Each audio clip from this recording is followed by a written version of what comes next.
रही हम घाटे दौड़ा ले के देवरू के साथे सखी जाते रही हम घाटे दौड़ा ले के देवरू के साथे देखिए के कैलस पीछा एगो से लफीरे घिचा देखिए के कैलस पीछा एगो से लफीरे खींचा देखही में रहे मुंडा सखी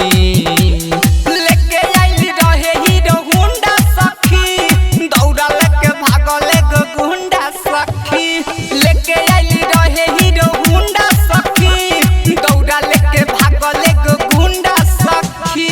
लेके आइल रहे हीरो हुंडा सखी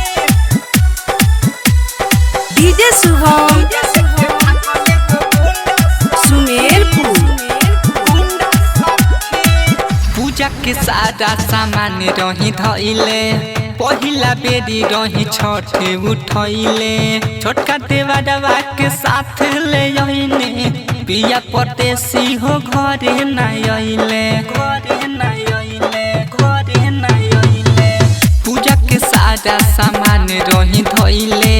पहिला बेरी रही छठ उठैले छोटका देवरवा के साथ ले आइने पिया परदेसी हो घरे ना आइले कैसे करब पूजाई हम छठी घाटे जाई कैसे करब पूजाई हम छठी घाटे जाई लेके आइले रहे झुंडा सखी लेके आइले रहे हीरो हुंडा सखी दौड़ा लेके भागल एगो गुंडा सखी लेके आइले रहे हीरो हुंडा सखी दौड़ा लेके भागल एगो गुंडा सखी लेके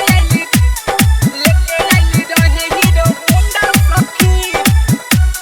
लेके आइले डीजे शुभम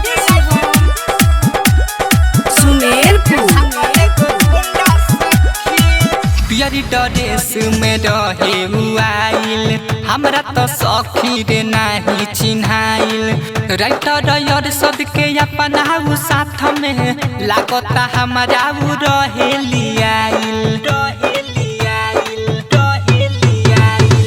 पियरी ड्रेस में रहे आइल हमरा तो सखी रे नाही चिन्हाइल डीजे शुभम के अपना साथ में लागता हमारा रहे लियाइल